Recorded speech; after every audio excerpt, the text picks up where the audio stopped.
Hi friends, ಎಲ್ರಿಗೂ ನಮಸ್ಕಾರ. ಇವತ್ತು ಸುವರ್ಣ ಗೆಡ್ಡೆ ಕಾಬೂಲ್ ಚೆನ್ನ ಉಪಯೋಗಿಸ್ಕೊಂಡು ಒಂದು ಕಾಯಿ ಸಾಸಿವೆ ಅಂತ ಡ್ರೈ ಪಲ್ಯ ಮಾಡ್ಕೊಳ್ಳೋಣ. ತುಂಬ ಸೂಪರ್ ಆಗಿರುತ್ತೆ ಇದು ಟೇಸ್ಟು.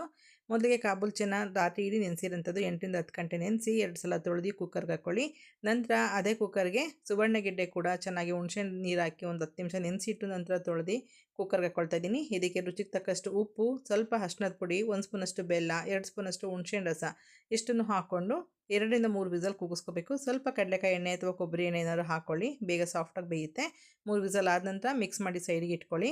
ಇದಕ್ಕೊಂದು ಮಸಾಲೆ ರುಬ್ಕೋಬೇಕಾಗುತ್ತೆ, ತುಂಬ ಸಿಂಪಲ್ಲು. ಬ್ಯಾಡಗಿ ಮೆಣಸಿನಕಾಯಿ 4, ಸಾಸಿವೆ 1 ಸ್ಪೂನಷ್ಟು, ಹಸಿ ಸಾಸಿವೆ ಯಾವುದೂ ಹುರಿದಿಲ್ಲ.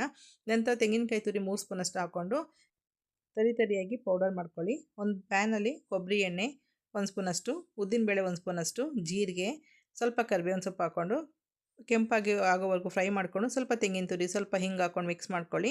ನಂತರ ನಾವು ಆವಾಗಲೇ ಪೌಡ್ರ್ ಮಾಡಿದ್ದೀವಲ್ಲ ಬ್ಯಾಡಗಿ ಮೆಣಸಿನ್ಕಾಯಿ, ಹಾಗೆಯೇ ಸಾಸಿವೆ, ತೆಂಗಿನಕಾಯಿ ಅದನ್ನು ಹಾಕ್ಕೊಂಡು 1 ಸ್ಪೂನಷ್ಟು ಬೆಲ್ಲ, 1 ಸ್ಪೂನಷ್ಟು ಹುಣಸೆ ರಸ, ಸ್ವಲ್ಪ ಪೇಸ್ಟಿಗೆ ಎಷ್ಟು ಬೇಕೋ ಅಷ್ಟು ಉಪ್ಪನ್ನು ಹಾಕ್ಕೊಂಡು ಮಿಕ್ಸ್ ಮಾಡಿ ನಂತರ ನಾವು ಬೇಯಿಸಿರೋಂಥ ಕಾಬೂಲ್ ಚೆನ್ನ ಮತ್ತು ಬೇಯಿಸಿದ ನೀರು 1 ಸ್ಪೂನಷ್ಟು ಹಾಕ್ಬಿಟ್ಟು ಚೆನ್ನಾಗಿ ಈ ರೀತಿ ಮಿಕ್ಸ್ ಮಾಡ್ಕೊಳ್ಳಿ. ಕೊನೆಯಲ್ಲಿ ಕೊತ್ತಂಬರಿ ಸೊಪ್ಪು ಹಾಕಿ ಒಂದು 2ರಿಂದ 3 ನಿಮಿಷದಷ್ಟು ಮುಚ್ಚಿ ಬೇಯಿಸಿದ್ರೆ ಪಲ್ಯ ರೆಡಿ ಆಯಿತು.